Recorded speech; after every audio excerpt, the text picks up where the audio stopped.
2, 1. You are tuning to the Voice Your Community online radio station, coming to you live from Westbury.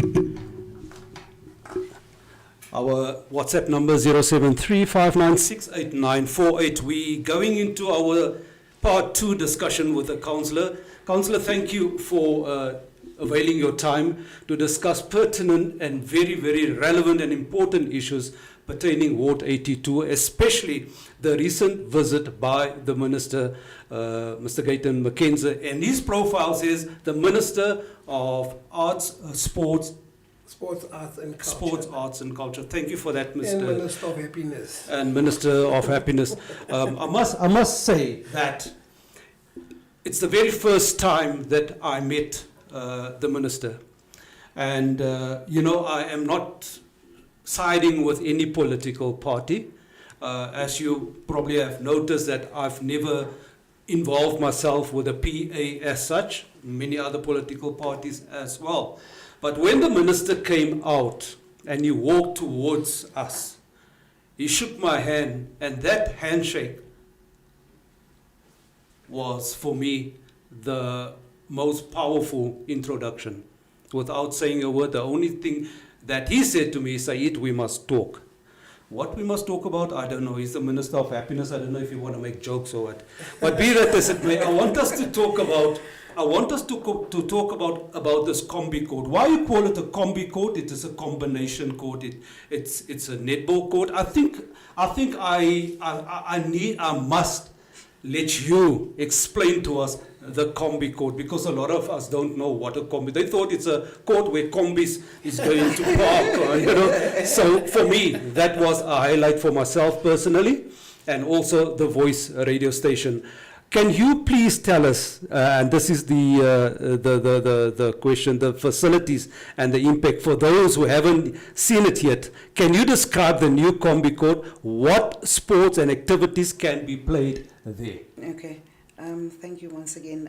The combi court, like you said, a lot of people don't understand. I also didn't understand what the combi court is up until that day, where I've noticed that there is a netball. You can do netball, you can do tennis, volleyball, and there was something else also. I can't remember. Basketball. But was basketball. I'm not sure, but yeah, it's different sports that can be played on the very same field. That is what the combi court is. I know the principal of the school was super excited because of tennis. She's a tennis player. And she said that, this will be a good stress relief for her to come and do her tennis, because she's a tennis player and she would bring her family. And people also need to understand that the public can also, it was mentioned that the public can also utilize the facility, but just make sure that we don't demolish it and damage it. We need to look after it like it is in our own homes, because that is what's happening to our sporting facilities in and around our areas. I mean, look at the Union Stadium that I've just mentioned earlier. Look at the hockey court, the hockey field. I mean, that was also one of the places that I played on. Mm-hmm. I mean, playing hockey for the school and playing hockey for Uncle Lippy and them rowdies. That in my era. Mm-hmm. And then we look at the swimming pool as well.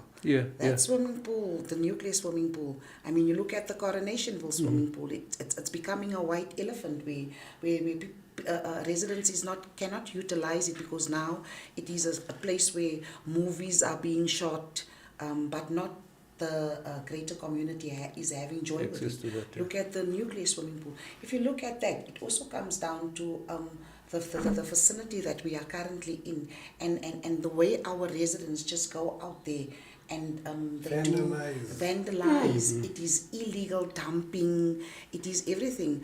I must say with that one also, I'm just going to just move a little bit away from the combi court. But look at the nuclear swimming pool. Mm-hmm. I mean, Pick It Up comes out weekly to come and collect. Sometimes whilst they are there collecting refuse, then people just come and they just do the dumping in front of us. People just don't care. I mean, charity begins at home, guys. We've also tried to bring in bins, but Pick It Up won't bring the bins unless they have that encroachment like they have it at the other flats. Because why nowadays bins are being stolen. When you look around, these, they call them the jarezas, that picks up bottles and what. So bins, I'm not saying that they are stealing it, but it is used. Bins are used by them. You look at somebody that goes to the bottle store or something buying liquor, but then there's liquor inside. Easy transport. Liquor's inside of the We bin. even had cases of human trafficking You see, taking place in those bins. That is the thing. But I think the only thing that we need to do as a community, we need to take our community back. And we need to take ownership. Ownership. That's the only thing. And then we will, and put our political affiliation aside. You are on the Voice Community Online radio station, so we are looking forward to hearing from you. Please send us your messages. Tell us where you're listening and watching from, or you can connect with us on WhatsApp 073-596-8945. Councillor, Mr. Shakes, I just want to come before I forget this.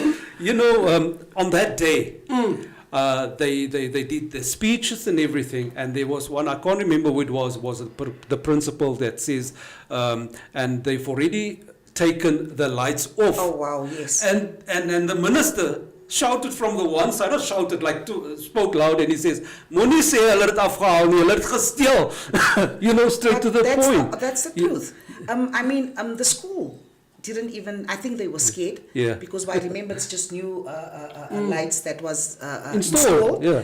And not even long, I think it was almost like a week prior to the whole event. Yes. Yeah, event.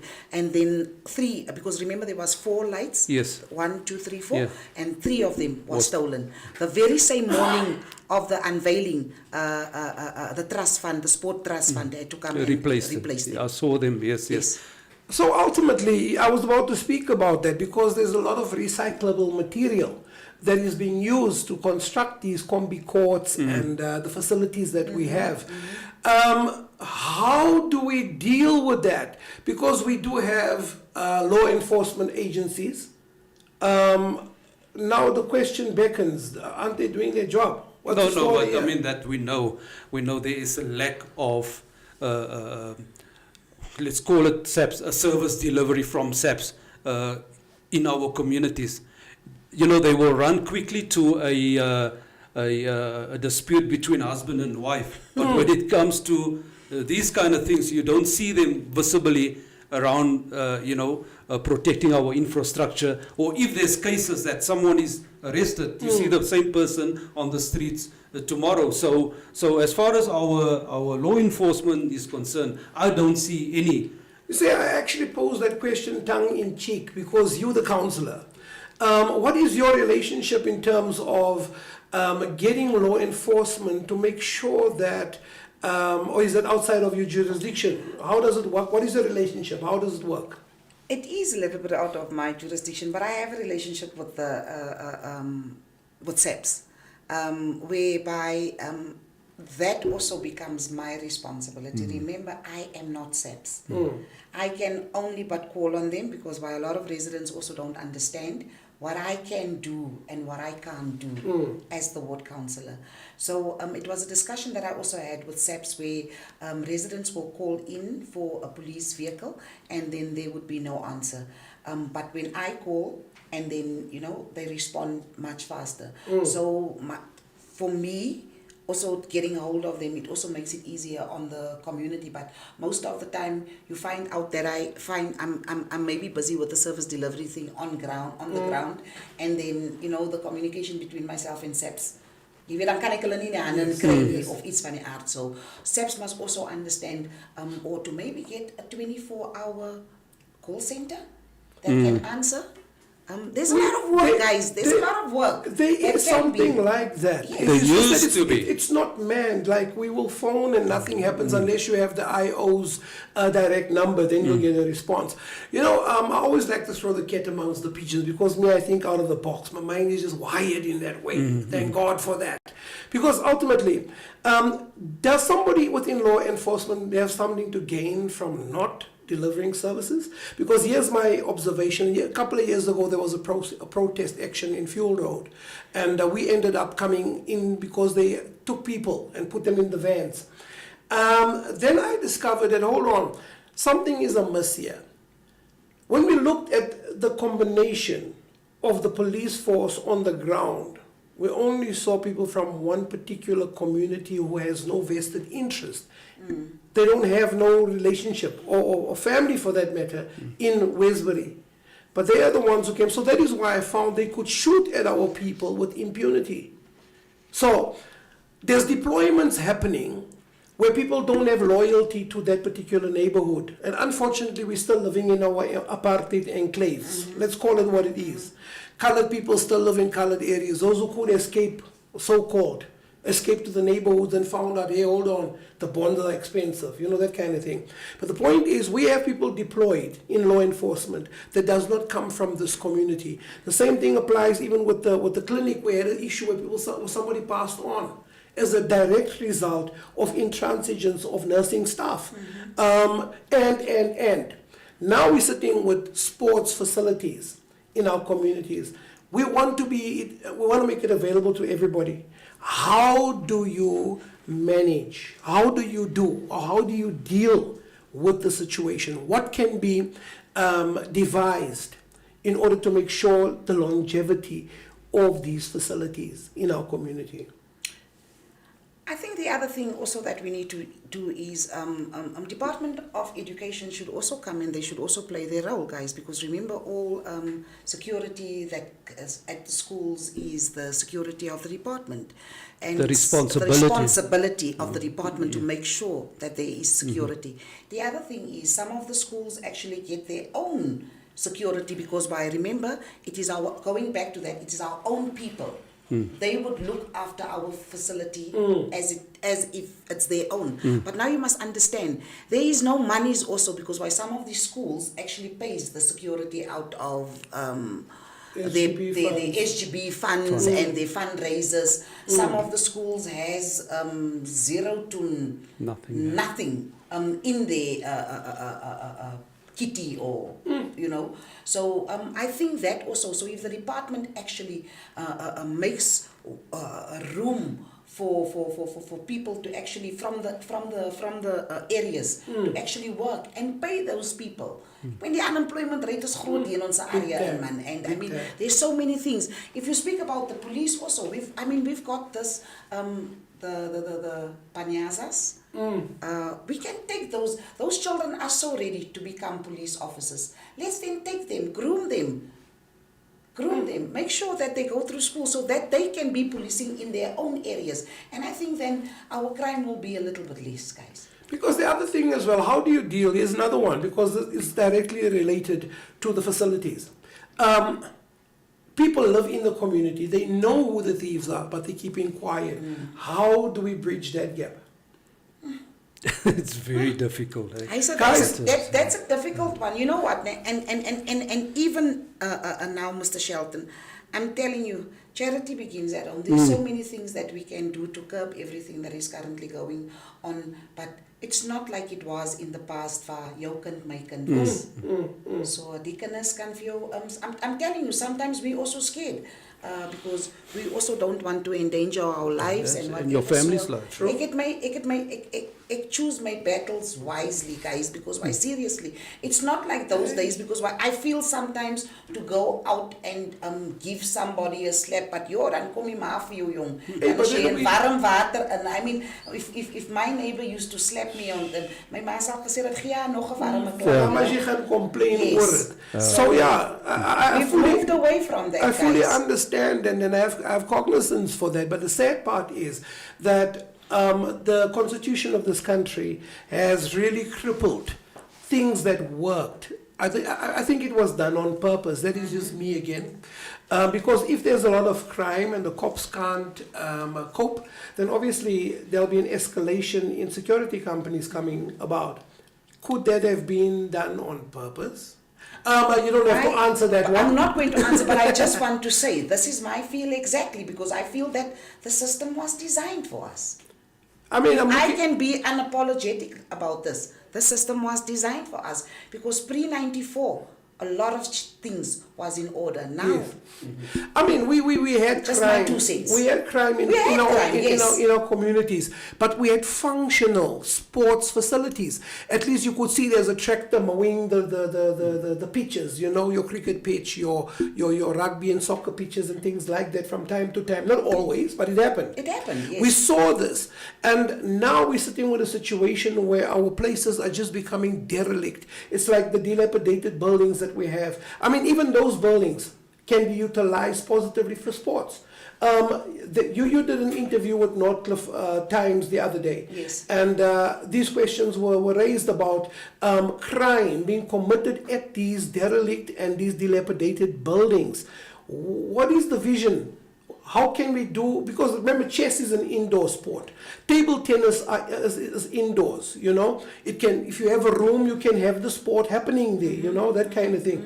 What is the vision for these dilapidated buildings in our community? Okay, just the other, a couple of months ago, we sat with JPC, Johannesburg Property Company. We sat with them and we spoke about all this dilapidated buildings in the area. That can go for skills development centers, sporting facilities, and you know, now the other day when I did my interview with the Northcliffe Times, I mean in Waterval, remember I even quoted this guy and I said Waterval was called in plain Afrikaans het hulle mos gesê die nuwe flats. And everybody from Westbury was excited to move to the nuwe flats because why there was lifts, there was everything. It was nicer than our homes prior to the building of Waterval. So with that being said, I said to him, and we looked in the park and we saw so many children just sitting in the park doing absolutely nothing. If we take that park, or we take just across the road, we've got the Newland swimming pool. Right. I came in office last year, April. In May, I've been there to that swimming pool because currently it is also one of the hotspots for illegal dumping and all the activities, you know, indecent activities taking place. When you look at the front section, we've got the gymnastics. Take that space, revamp it, make the gymnastics a little bit bigger, get some indoor soccer on the other side, get whatever sporting, whatever we can do, or skills development centers. I mean, we've got children that's not academically inclined, but skills that can work with their hands. Yeah, no, that's exactly, but that is a debate or For another day, yes, day but because that's it's a why- very interesting thing that how do we get our kids involved, and especially you just said now, and rightly so, that there's many of our kids that's not academically inclined, but they are very good with their hands. So coming back to, we're running out of time, we have 4 minutes left. So coming back, I am still talking about our facility that was opened by the minister. So in closing, what message do you have for young people in Westbury using these facilities and staying active? Okay, my message is a child in sport is a child out of court. That's plain down. And do it right the first time. Let us look after these facilities, treat it as our homes. Ons gaan mos nie gaan vuil maak in ons huise nie. And then let's just look after the sporting facilities. And there's many more to come because the minister also promised us that they will be looking next at the Swimming pools as well. The swimming pools and the hockey field, because why that was something also very close to my heart as well, and a lot of people, because why we've got Argentinos hockey club that's currently playing hockey, or they're doing training in that vicinity at Emma Fleck in the parking. So they could have used that. So that is also something that is coming, that I've also spoken to Sports and Rec about the hockey field there. So yes. So like you rightly also said, was that it is for us as a community to look after our facilities. The point is that the facility, and it's a state of the art, call it like that. It's beautiful. We need to get people involved. There's children that's good at netball, it's hockey as well. It's hockey and tennis. So get the people to come out and make use of this facility. Go and speak to the principal and make appointments to go and use this facility. I mean, take the children out of a child in sport Is a child out of court. exactly so beautifully said. Mr. Sheikh, in closing, thank you so much, Councillor, for coming in and share your views and chat with us. The last word, the stage is yours. I just want to give my heartfelt thank you to The Voice. Guys, let's come out, let's come and support them, community online radio station. It's not here, we don't need to do politics or anything, because by politics is the one that's dividing us as a community. So everybody, please feel free to contact Mr. Said Abrams to be exact, and Mr. Bevan Shelton. We've got lovely photographers here. Ek bly sy van ook vergeet. Osborne. Mr. Osborne is here as well. But yes, guys, tune into the Voice Community online radio station. The number is 073 596 8948. Thank you, and thank you for having me. There you have it, from the councillor's mouth. And also, we must add also, we left out Mr. Elias. Lobakeng, Dr. Elias. Dr. Elias, Yeah. apologies, Dr. Elias, but yes, We have some very nice beautiful people. people here. Yes. Just from my side, just to interject, and thank you so much, Councillor, for coming in. We do appreciate you giving the insightful interview. I think people are a bit wiser now. In closing, I think what we should do is appeal to business communities to start sponsoring competitions Yes. or clinics, sports clinics at the Combi Court. Yeah. Maybe we should broadcast from the Combi Court one of the days. We must Can we do do that. that? I think Brilliant. that's cool. That Brilliant. would be great. Let's call out. Yeah, our let's put members. it. Let's put it on. Let's take ownership of this thing. Yeah. Because if we take ownership of something, we will look after it much better. So I think what we need to, very interesting, what we must do is that I'm going to bring in the Said Foundation to sponsor that day, even if Cool. it's, oranges, water, Also, whatever. let me for know, the day. yeah, we get a how we team, can- right? And Yes. they can play against each other. That I think we must do that. Let Yes. us drive that. Is that the We promise? can huh? use that. We can also even just get sponsors. Also, then we do whatever we have, six-a-side tournaments. Absolutely. All Yes. those type of Yeah. things. And- Six-a-side hockey teams. Yes. Just something small, and then we have that, and we make sure that there's a little prize to go to the, Yes. actually Great. the winning team. I'm going to Awesome. speak to you about that. Awesome. Wonderful. Melja Kiet, we didn't forget about you. Thank you for tuning in. She sends her love and her regards, Councillor. So Melja, thank you for tuning in. We really appreciate that. But in closing, thank you so much for listening to the interview live here on the Voice Community Online radio station with Councillor Beverly Marilyn Smouse. Here we go. Thank you so much for the good work you're doing, and we know we will do this on the regular now. All right. Thank you Anytime. for coming. Oh, thank you so much. And that's a wrap for this morning. It's exactly 11 o'clock here, coming to you live from Westbury, the Voice Community Online radio station. We will see you right after this.